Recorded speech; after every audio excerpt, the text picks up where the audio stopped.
നിരപരാധികളായ അനേകം ക്രൈസ്തവരാണ് കഴിഞ്ഞ വർഷം ഇറാനിൽ അറസ്റ്റ് ചെയ്യപ്പെട്ട് ജയിലിൽ അടയ്ക്കപ്പെട്ടത്. അവരിൽ ഒരാൾക്ക് കോടതി ഈ കഴിഞ്ഞ ദിവസങ്ങളിൽ ജാമ്യം അനുവദിച്ചിരുന്നു. എന്നാൽ മറ്റനേകം പേർ ഒരു കാരണവും കൂടാതെ ജയിലിൽ കഴിയുകയാണ്. അവരിൽ ചിലർ ഇതിനോടകം ദീർഘകാല തടവിന് ശിക്ഷിക്കപ്പെട്ടവരാണ്. അറസ്റ്റിലായ 46 വിശ്വാസികളിൽ ഒരാളായ ഇസ്മായിൽ നരിമാൻപൂർ 4 മാസം കസ്റ്റഡിയിൽ കഴിഞ്ഞതിന് ശേഷമാണ് ജാമ്യം ലഭിച്ച് പുറത്തിറങ്ങുന്നത്.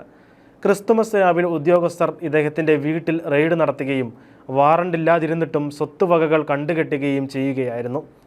ദേശീയ സുരക്ഷയ്ക്കെതിരെ പ്രവർത്തിച്ചു എന്ന കുറ്റമാണ് അദ്ദേഹത്തിനെതിരെ വ്യാജമായി ആരോപിക്കപ്പെട്ടത്. വ്യാജമായി അറസ്റ്റ് ചെയ്യപ്പെടുക മാത്രമല്ല, ക്രൈസ്തവനെന്ന കാരണത്താൽ ജയിലിലും മറ്റ് തടവ് പുള്ളികളെക്കാൾ ദുരിതം അനുഭവിക്കേണ്ടി വരുന്നത് ക്രൈസ്തവർക്കാണ്.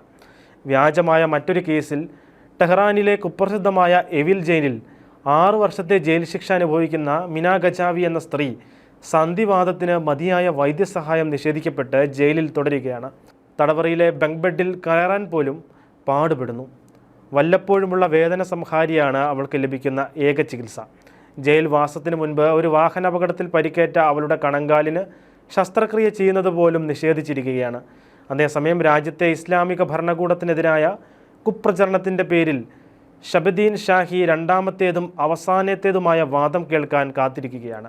2023 ഡിസംബറിൽ മിലാദ് ഗുഡാർസി സഹോദരന്മാരായ അലി രസ, അമീർ, നൂർ മുഹമ്മദി എന്നിവർക്കൊപ്പം അറസ്റ്റ് ചെയ്യപ്പെട്ടു. ദേശീയ സുരക്ഷയ്ക്കെതിരെ പ്രവർത്തിച്ചുവെന്ന വ്യാജാരോപണമാണ് ലാലയ്ക്കെതിരെ ചുമത്തിയിരിക്കുന്നത്. ഈ സംഭവങ്ങളൊക്കെ ഇറാനിൽ ക്രൈസ്തവർക്ക് നേരെ നടക്കുന്ന വലിയ നീതി നിഷേധം ശരിവെക്കുന്നതാണ്.